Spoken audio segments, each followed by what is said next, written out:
I don't know exactly where to start. Maybe with the first night I heard that sound, or when I decided to live alone thinking it would be the best experience of my life. Whatever it was, ever since I moved into this damned apartment, I haven't had a single peaceful night to sleep. It had been 3 weeks since I moved in. An old apartment in a relatively quiet neighborhood on the outskirts of Portsmouth, thin walls, hallways that always smelled of dampness. The rent was cheap, and that was enough to make me sign the lease without thinking twice. I didn't know being alone could be this loud. The first night, I heard a sound, exactly at 2:35 a.m. At first, I thought it was the wind tapping against the window, but the sound was much closer than that. A soft noise, like a palm or fingerprints brushing against wood, like someone was standing behind the door, gently running their fingers along it. I told myself I was imagining things. Maybe the fridge, the pipes, something like that. I checked my phone, played a video, and went back to sleep. But I didn't feel right. It felt like someone was there, outside, behind the door, waiting. The second night the sound came back. Same exact time. This time I got up and looked through the peephole. Nothing. No shadow, no movement. The sound stopped after a few seconds. In my head, I was wrestling with the idea, what if there's some psycho out there? Oh, come on, why would they be interested in just my door? On the third night, I decided to activate the doorbell camera. It was a basic model linked to my phone. The image was dim but clear enough to make out a face or motion. It was 2 a.m. and I was sitting on the couch, waiting. Then the sound came again. Soft, creeping, continuous.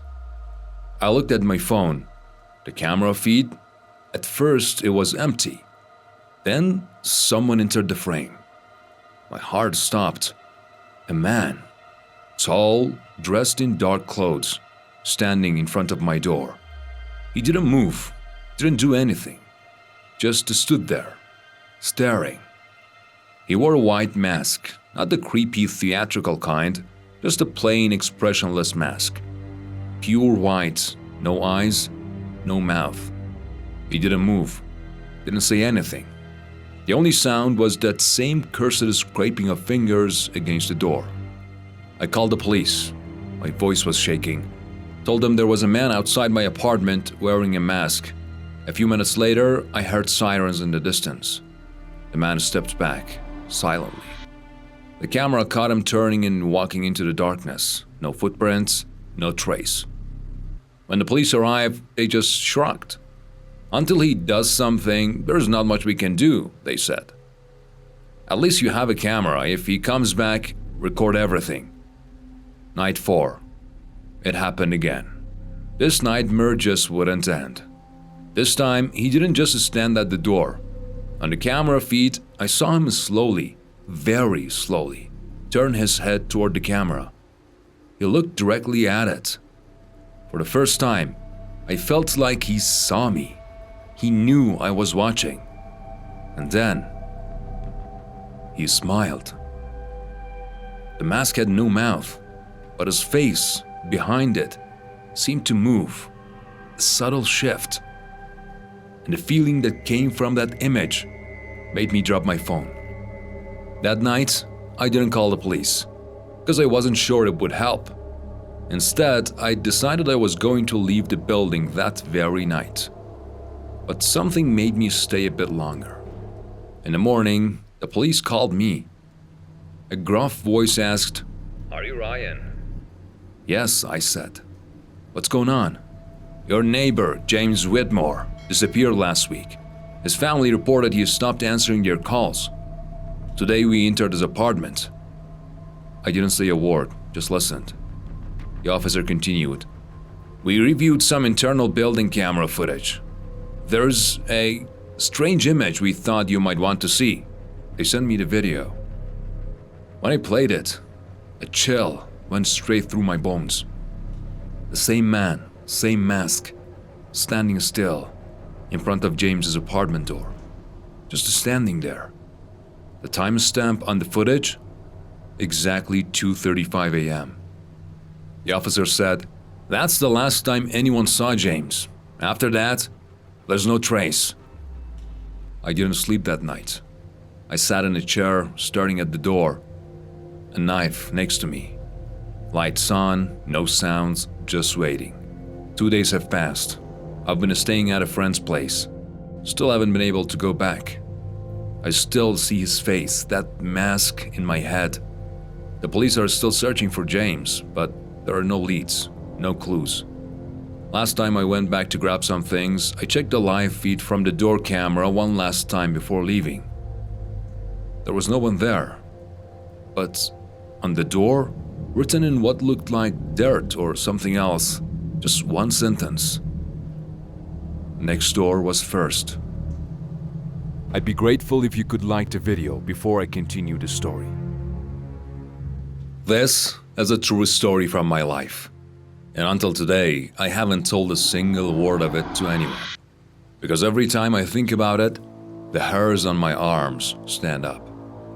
But now, it's time to speak. Maybe it'll serve as a warning for someone else. It all started when I lived alone for the first time in my life. Small apartment on a relatively quiet and suffocating street in the outskirts of the city. The building was old, but the rent was decent, and more importantly, it gave me a sense of independence. My bedroom had a window that looked out onto a narrow backyard, overgrown with tall weeds, and beyond it stood a high concrete wall. Behind that wall was an abandoned lot, full of trash, wild bushes, and silence. There was no light back there. At night, it got so dark you couldn't even see your own shadow. On the first night, because it was warm, I left the window open. There was a screen over it to keep the bugs out, and I didn't think there was any real danger.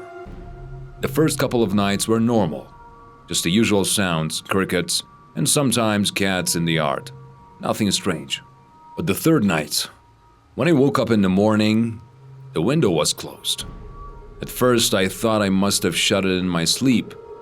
Nothing had really happened, so I ignored it. The fourth night was the same. This time, I was absolutely sure I had left it open. I felt a strange unease, but it still didn't seem real. On the fifth night, I stayed up on purpose. It was around 1 a.m. I made myself a bitter cup of coffee and sat on the chair next to the window. Everything was quiet. I watched the clock. 2:30. I was tired but determined not to fall asleep. Around 3 a.m., a cool breeze drifted in, very gently. And then, I felt it. Someone was watching me. And that's when I saw it. A hand. A thin, bony hand, slowly rising up from below the window from outside. No sound, no shadow, no face. Just a hand that came up, touched the glass with its fingers, and slowly, silently slid the window shut. My breath caught in my chest. Couldn't move. My whole body was frozen. The moment probably only lasted a few seconds, but to me, it felt like an hour.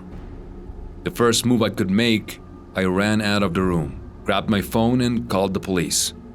While I waited for them to arrive, I sat in the parking lot. My hands were shaking.